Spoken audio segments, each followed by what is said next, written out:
Buglers from the Royal Marines welcome the Lord Nelson home from the sea at the end of her epic voyage, which has taken her to 100 ports in 30 countries.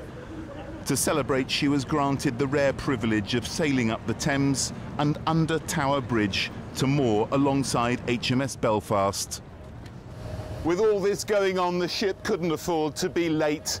This arrival date has been in the schedule for 2 years, and she made it on time, despite the weather. As we entered the English Channel, very strong easterly winds were funneling down the channel, and they really slowed our progress, to the point that at one stage I wasn't sure we'd get here on time. A raucous party was held last night to mark the end of a voyage that has taken the ship across the Atlantic twice. First to Rio de Janeiro in Brazil, then to Cape Town in South Africa.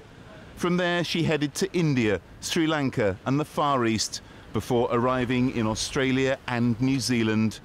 Then she tackled her biggest challenge, across the Southern Ocean, around Cape Horn and south to Antarctica. For the 50 crew aboard, this final 3,000-mile, month-long passage from Canada home has been a true adventure. It's been absolutely incredible, a fantastic experience. There's been so much going on, so many new experiences, and I've learned so many new things, and it's been out of this world. I think everybody's quite excited to be back home. I think there's also a tinge of sadness that it's all coming to an end. It's an interesting kind of feeling, really.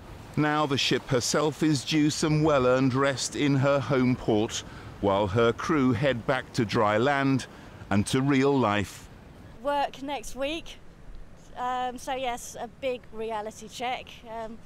Having sailed the Southern Ocean, having come back on the Atlantic Ocean, going back to work. Yes, interesting, but it has to be done. Many of them will sail again, not so far, not to such exotic places, but all will be able to say they've played their part in taking this tall ship all the way around the world. Richard Jones, ITV News.